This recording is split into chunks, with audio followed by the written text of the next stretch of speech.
윤석열이 정말로 무슨 정신이 들었는지 관세 협상이 타결된 이튿날 내란 재판에 출석을 했거든요.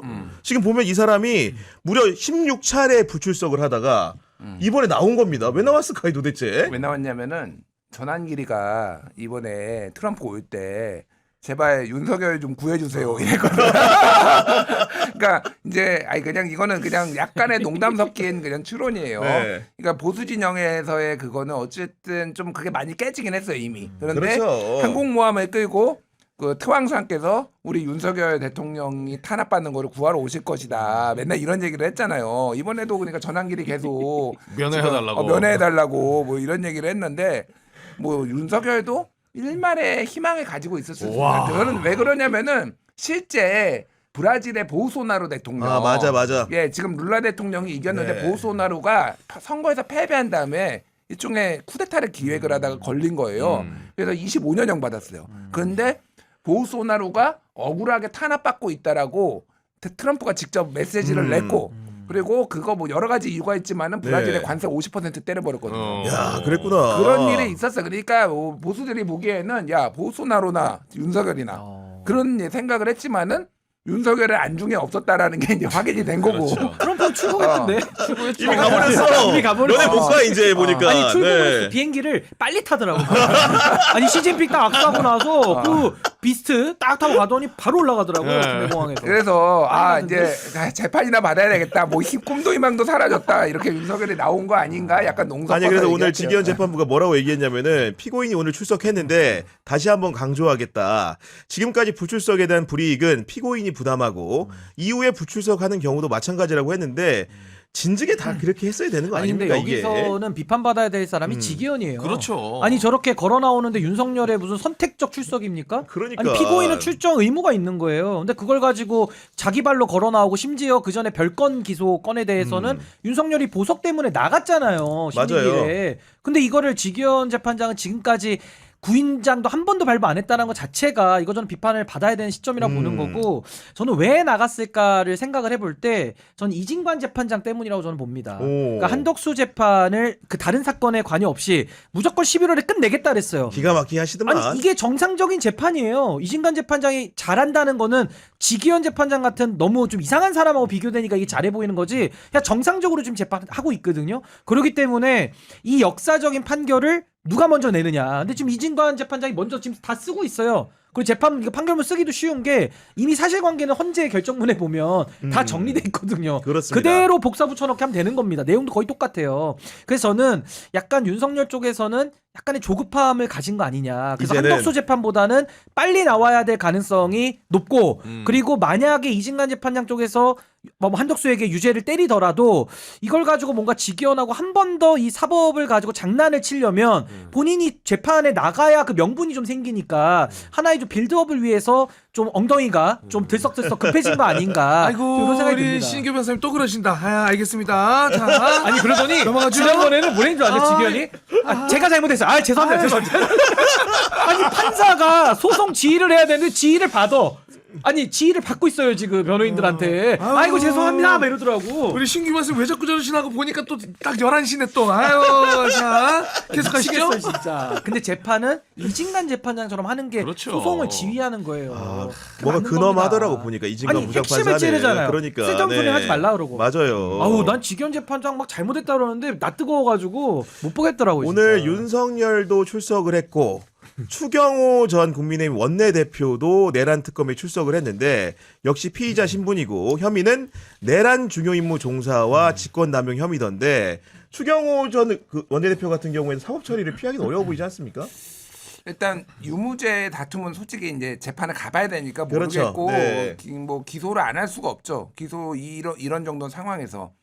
그러니까 뭐 다 아시겠지만은 그 이제 국민의힘 이제 비상계엄 때 원내를 지휘를 해야 되는 입장에서 그날 전화를 받은 것만 한덕수한테 받고 윤석열한테 받고 정무수석 전화 했나 뭐 그렇다는 거죠. 홍철호도 예. 뭐 받고 뭐 이랬단 말이에요.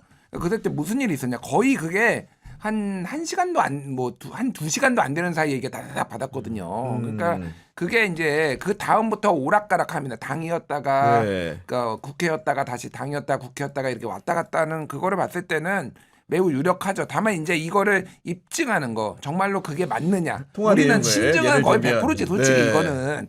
근데 이제 윤석열의 지시를 받아서 그렇게 이행한 게 맞느냐는 좀 수사가 더 진행돼야 되지 않을까 그렇게 생각해요. 그러니까 보니까 이제 홍철호나 한덕수 제가 알고 있기로는 전화를 걸어서 통화한 것 같고 윤석열한테는 아마도 이제 와서 받은 걸로 제가 기억은 그렇게 하고 있는데 어쨌든 통화를 했다는 사실은 변함이 없는 상황인 것 같고 여하간 추경호는 오늘 나오면서 정치 탄압을 주장하더라고요. 어떻게 아니 생각하십니까? 그러니까 이제 내란의 퍼즐이 이제 거의 다 맞춰졌고요. 이제 딱 두 군데가 좀 비어 있습니다. 하나가 법무검찰 쪽. 이거 이제 박성재 영장 기각부터 좀 동력을 꺾는 이제 사법부의 그런 여러 가지 좀 회방이 있는 상황이라 이 법무검찰 쪽하고 하나가 이제 국민의힘이죠. 그러니까 국민의힘과 법무검찰 쪽만 이제 밝혀지면 대략 이제 그 내란과 관련된 이 지도가 어느 정도 좀 나오는 거 아닌가 싶은데 저는 이제 뭐 추경호 원내대표는 자꾸 이렇게 탄압이다라고 이 프레임을 규정하고 싶은 것 같아요. 근데 이게 전 거의 열려라 참깨 같아요. 열려라 참깨다. 열려라 참깨처럼 열려라 한다고 문이 열리는 게 아니거든요. 본인들이 탄압 노래를 부른다고 이게 탄압으로 변질되지 않습니다. 그러니까 본질은 내란이 있었고 내란의 퍼즐이 법무검찰과 국힘까지 끼워 맞춰져야 그 지도가 완성이 돼요. 그렇죠. 아니 그래서 내란과 관련된 수사를 열심히 하고 지금 내란 정리하고 있는데 혼자 아무리 탄압 노래를 불러도 이건 거의 열려라 참깨 수준이기 때문에 백날 외쳐보십시오. 그게 열려지는지. 그러니까 저는 그냥 추경호 원내대표의 외로운 고독한 주장이다. 저 그렇게 봅니다. 권성동도 그 주장에 또 들어가 있잖아요. 거기도 외롭죠. 네. 네. 고독한 주장이에요. 맞죠, 뭐. 아니 진짜 어디 뭐 우리 그런 그 짝짓기 그 짝같은 프로그램 보면은 뭐 고독 정식 이런 거 나오잖아요. 그렇죠. 굉장히 고독한 외침 같아요. 탄압 얘기를 또 혼자 짜장면 먹는 거예요. 소리 지금. 없나 웃어. 짝 보는 느낌입니다. 짝 진짜. 아 근데 정말로 이제 윤석열 김건희 얘기를 그만하고 싶으면서도 하나하나 또 나오는 게 또 하나 충격적이어서 얘기를 드리는 건데 김건희하고 전성배 주고받은 여러 가지 연락들을 보다 보니까 전성배 씨가 대선 직후에 대통령실에 채용해달라고 8명의 명단을 보냈다고 하는데 실제로 2명이 대통령실 갔다는 거 아니에요? 8명 중에 이거 4분의 1 확률. 예. 뭐 이것도 있고 그러니까 지난번에 이배용 그 국가교육위원장 그 금거북이 나왔었잖아요. 그때 사실은 그 금거북이를 압수수색하려고 간 게 아니었기 때문에 사진만 찍고 놔뒀는데 나중에 다시 압수수색 영장 받아가지고 하니까 그게 그 사라졌다라는 거잖아요. 네. 편지하고 함께.